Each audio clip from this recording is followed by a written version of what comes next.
Thank you. Oh, thank you for allowing me to do my testimony today on God's Day. It truly is an honor to be able to speak today. Oh no, it's okay. I can just for the notes. Okay.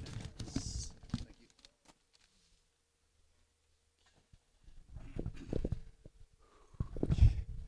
As I saw the mission that True Father wanted me to follow, I felt so unworthy.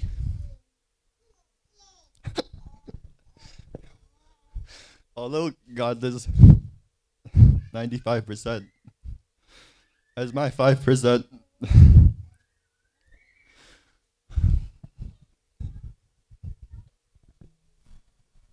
how am I the central figure that bears the responsibility of bringing the kingdom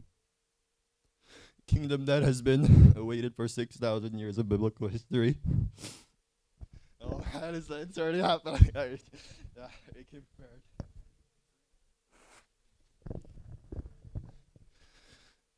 How can I ever stand worthy to stand as the symbolic representation of Christ on earth?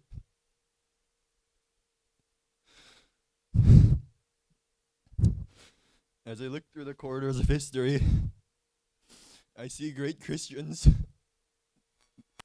heroes of the faith, men like Spurgeon, Paul, Wilberforce. Why didn't God choose them as a central figure? This guy,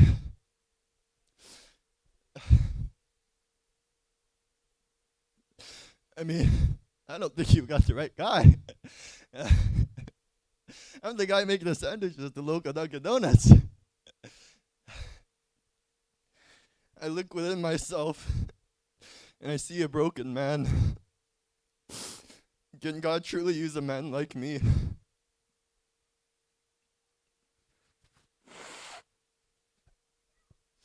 But then I realized when a great Christian said this, that oftentimes God calls the most broken and unexpected men in his providence. Why? Because when the battle is won and victory is obtained, everyone knows that they did not win the battle because of that man. It was God who won that battle.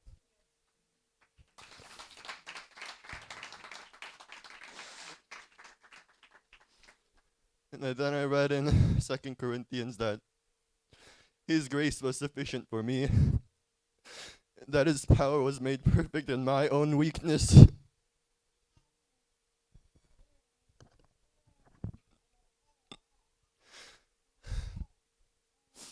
After I realized this, the ending of the blessing of glory, 부족함의 마음 오이 그 말이, it made so much sense. I am unworthy, I am broken, and I am unqualified. But my prayer is that God will use this imperfect man for His perfect will. God does not call the qualified, He qualifies the called. My prayer is that God will shape and mold this man like clay into whatever vessel He desires for His will.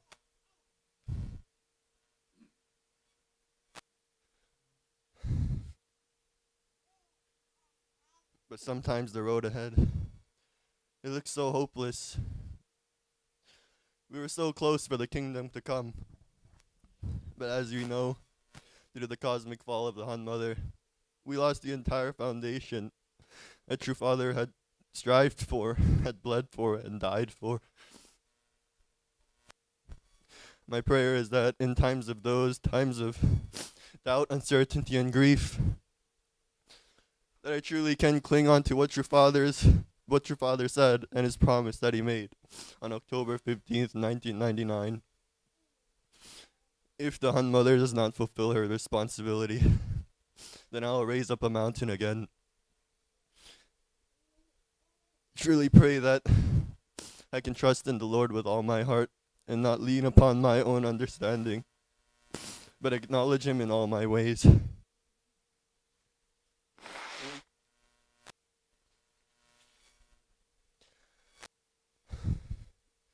As I see the road taken by the second king, I truly am amazed.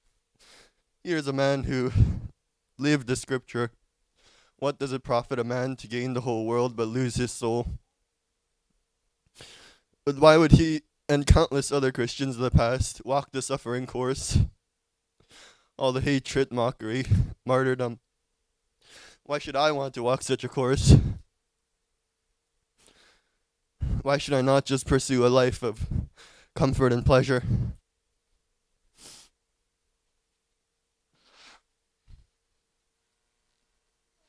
I realize that in my own life, it's because Christ has requested I walk such a course.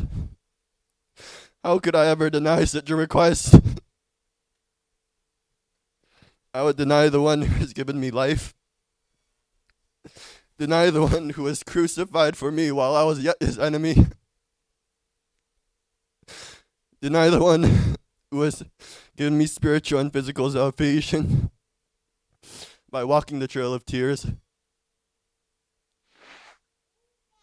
Forgetting all of his tender mercies, his kindness, his goodness, his love, his faithfulness, grace. Forgetting all of that, I would refuse his request to serve him for a short, 70, 80 years of earthly existence. I mean, the audacity of a man who could reject such a request.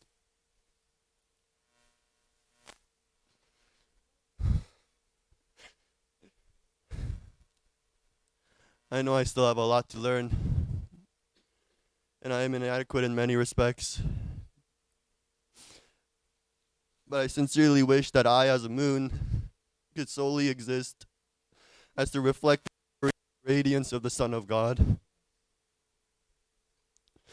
That is why, in the words of 성가 13장, 저는 멀고 먼 저 가시밭길, 피로 물들린 험한 그 길을 맹세코 가겠습니다. Thank you very much.